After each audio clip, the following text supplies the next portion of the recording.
Hi అండి, అందరూ ఎలా ఉన్నారు? ఇప్పుడు కలికాలంలో ఉండే అక్క చెల్లెళ్ళ స్టోరీ ఒకటి చెప్తానండి. నేను ఒక సిస్టర్ ఏమో ఆస్ట్రేలియాలో ఉంటుందండి. ఇంకా ఇద్దరు సిస్టర్స్, ఒక సిస్టర్ ఏమో ఆస్ట్రేలియాలో ఉంటుంది, ఒక సిస్టర్ ఏమో ఖతార్లో ఉంటుంది. అయితే ఏమైంది, ఆస్ట్రేలియా నుంచి వచ్చే సిస్టరు వాళ్ళకి జాబు ప్రాజెక్ట్ అయిపోయింది. సరే ఇంటికి వెళ్తున్నాం కదా, మరి కొన్ని రోజులు అక్క దగ్గర ఉండేసి వెళ్దాం కదా అంటే వీళ్ళు వీసా స్పాన్సర్ చేశారు. బ్రేక్ జర్నీకి ఏవైతే కావాలో, మళ్ళీ విజిట్ వీసాకి బ్రేక్ జర్నీ అన్ని రోజులు ఇవ్వరు కదండి. ఇంతకుముందు అయితే ఇచ్చేవాళ్ళు, ఇప్పుడైతే ఎక్కువ రోజులు ఇవ్వట్లేదు. ఇద్దరు పిల్లలు, ఒక పాప ఒక బాబు, వైఫ్ అండ్ హస్బెండ్, 4 people. అందరికి వీసా స్పాన్సర్ చేసి వాళ్ళు ఉండడానికి వాళ్ళది ఒక డబుల్ బెడ్రూమ్ అండి. రోజు చుట్టాలు రారు కదా మనకి, ఎన్ని రోజులని మనము రెంట్ తీసుకుంటాం ఇల్లు. చుట్టాల కోసం అని అయితే పెద్ద ఇల్లు తీసుకోం కదా. ఆప్షన్ వాళ్ళు ఒక రూమ్లో ఉంటే మనం ఒక రూమ్లో ఉంటాం, వాళ్ళు బెడ్ పైన అనుకుంటే మనం కింద అనుకుంటాము. ఆప్షన్స్ ఉంటాయి కదా. ఓకే, సిస్టర్సే కదా, ఓన్ సిస్టర్సే కదా. అంతా అయిపోయింది, అంతా చేసిండ్రు, ఉన్నారు, ఎంజాయ్ చేశారు 1 month.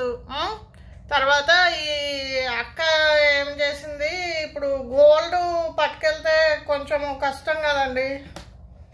కస్టమ్స్లో మనకి ఎక్కువ పెనాల్టీ పే చేయాల్సి వస్తుంది కదా. అయితే మీరు విజిట్లో వచ్చారు కదా అని చెప్పి ఈ అక్క ఏం చేసింది, పెద్ద పెద్ద హారాలు ఎప్పుడెప్పుడో కొనుక్కునే తీసుకోపోకుండా నువ్వు తీసుకెళ్ళి ఈ హారాలు అమ్మకి ఇచ్చేవే అని చెప్పి ఒక 4 హారాలు ఇచ్చిందండి. ఇస్తే ఈ చెల్లెలు ఏం చేసింది, దాని పాత బిల్లులు కూడా ఇచ్చింది. ఈ అక్క చాలా తెలివైంది అక్క.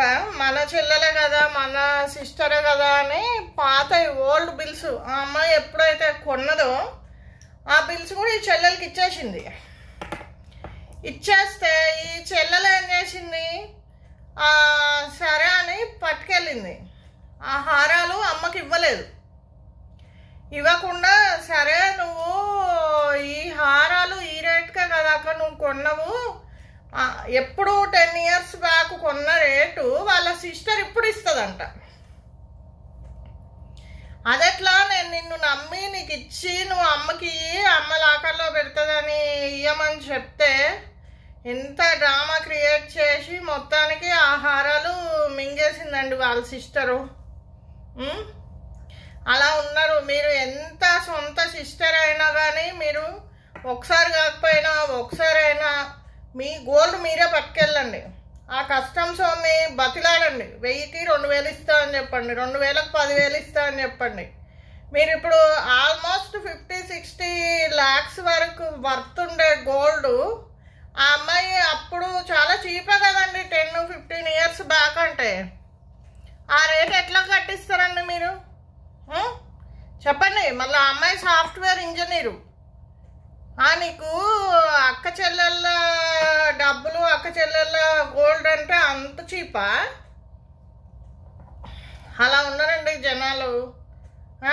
మళ్ళీ వాళ్ళకి పోతే ఇల్లు లేదని చెప్పి వీళ్ళ ఇంటికి తాళం ఇచ్చి పని మనిషిని పెట్టి ఇంట్లో అన్ని ఫెసిలిటీస్ ఇచ్చి పంపించింది.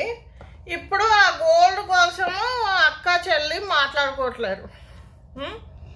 అలా ఉన్నారండి కలికాలంలో రిలేషను, అక్క చెల్లెళ్ళ రిలేషను. చాలా జాగ్రత్తగా ఉండండి ఫ్రెండ్స్. ఎవ్వరికి మీరు కొనుక్కున్న, ఈవెన్ ఒక ముక్కు పుల్ల కొనుక్కున్నా ఎవరికి చెప్పాల్సిన అవసరం లేదు. ఓ 10,000 పెట్టి పట్టు చీర కొనుక్కున్నా మీరు ఎవ్వరికి షేర్ చేయాల్సిన అవసరం లేదు. మీరు కట్టుకొని వాట్సాప్ స్టేటస్లో పెట్టండి, వాళ్ళే చూసుకుంటారు. నోరుతోటి చెప్పాల్సిన అవసరం లేదండి ఎవరికి. అర్థమవుతుందా?